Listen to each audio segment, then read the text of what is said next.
L'actualité ce mardi 6 novembre 2018, on commence par la Nation, le quotidien de la Nation, approvisionnement électrique fiable et économique, le Bénin éligible à un important financement. L'information est rapportée ce matin par la Nation, alliée aussi avec la Nation, réforme et similitudes dans la gouvernance, dans le mode de gouvernance, le président Patrice Talon comparé au roi Guézo. Et puis étude du projet de budget général de l'État, gestion 2019, les doléances des syndicats et de la société civile aux députés. Sur ces titres à découvrir avec le quotidien du service public La Nation. Fraternité, budget de l'État, gestion 2019, ce que réclament les syndicats. C'est allié aussi avec fraternité, autorisation d'exercice en clientèle privée, les clarifications du ministre de la Santé, puis la CEDEAO à la recherche d'un nom et d'un logo pour sa monnaie. C'est Fraternité qui nous apporte l'information ce matin. La CEDEAO à la recherche d'un nom et d'un logo pour sa monnaie. On évolue avec le Martinal. Le Martinal, la constitution du bloc progressiste, la fin des intrigues politiques. À découvrir en page 11 du journal. Pour sa compétitivité, mentionne également le Martinal à sa une, le port de Cotonou, enquête d'engins flottants. Le port de Cotonou, enquête d'engins flottants. Point média, mairie de Cotonou, 33 sur 49 conseillers demandent à Isidore Nyolonfon de faire ses valises. Cotonou, 33 sur 49 conseillers demandent à Isidore Nyolonfon de faire ses valises. Avec Point média, lié également gouvernance talent, des tasses à n'en point finir. Lors des campagnes électorales ainsi que dans son discours d'investiture, le président de la République n'a pas promis aux Béninois de les faire saigner à travers l'instauration de multiples tasses. Pourtant, c'est ce qui se constate depuis 2016. La suite de l'article est à retrouver dans les colonnes du quotidien Point Média. À lire toujours avec Point Média, loi de financiation 2019, des lignes budgétaires fictives dénonce la CSA Bénin.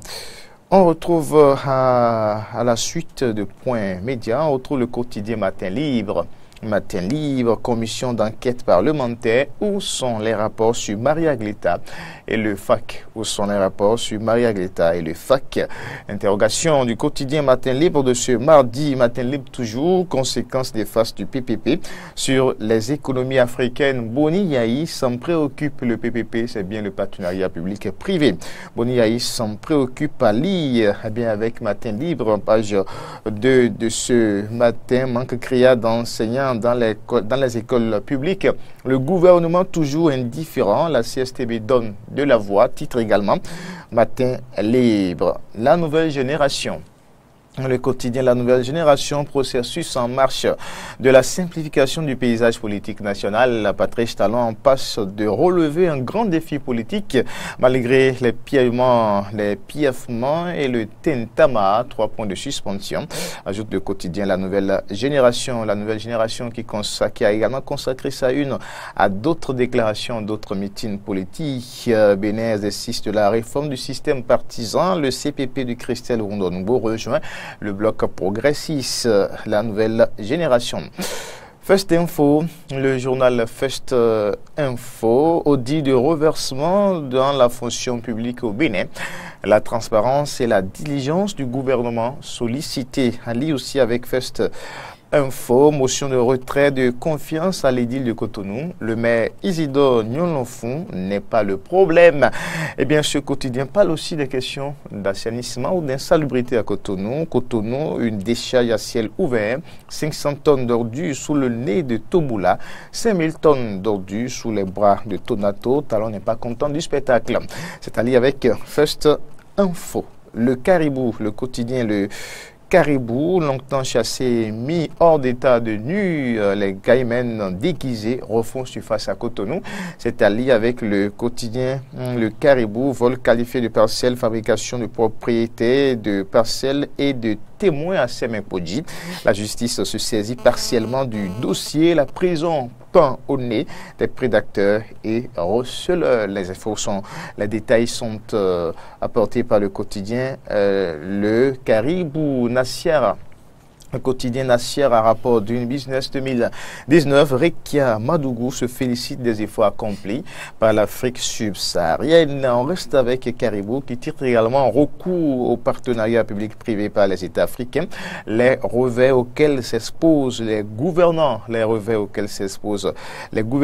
et puis nécessité de dégel de la crise sociopolitique. La balle est dans le camp du président Patrice Talon, c'est-à-dire avec le quotidien Nassière. Le Nouvel Observateur. Le Nouvel Observateur, ancrage politique, plus de doutes, Éric Rondeté bascule dans l'opposition. C'est allé en page 3 du quotidien Le Nouvel Observateur, ancrage politique, plus de doutes, Éric Rondeté bascule dans l'opposition. Autre titre avec Le Nouvel Observateur, point sur la rentrée scolaire 2018-2019, Kassamampo dénonce la fouberie du gouvernement.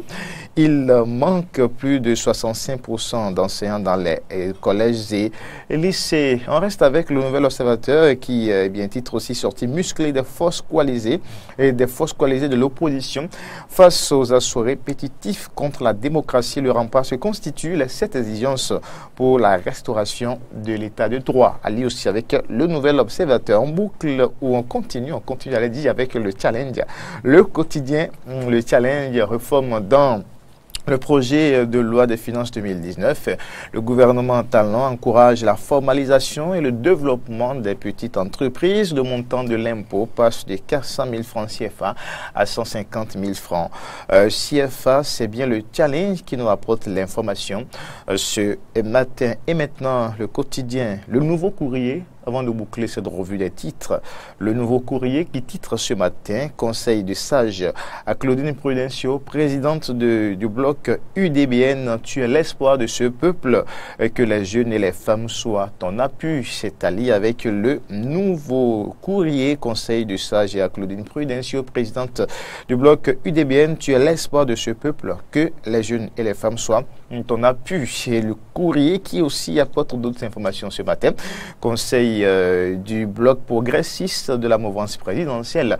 La demande d'adhésion de Sabaï-Katé refusée. La demande d'adhésion de Sabaï-Katé refusée. Puis à la conquête des électeurs, le bloc progressiste fait sa première sortie samedi prochain. Voilà tout pour cette revue des titres. Mesdames, Messieurs, merci de l'avoir suivi.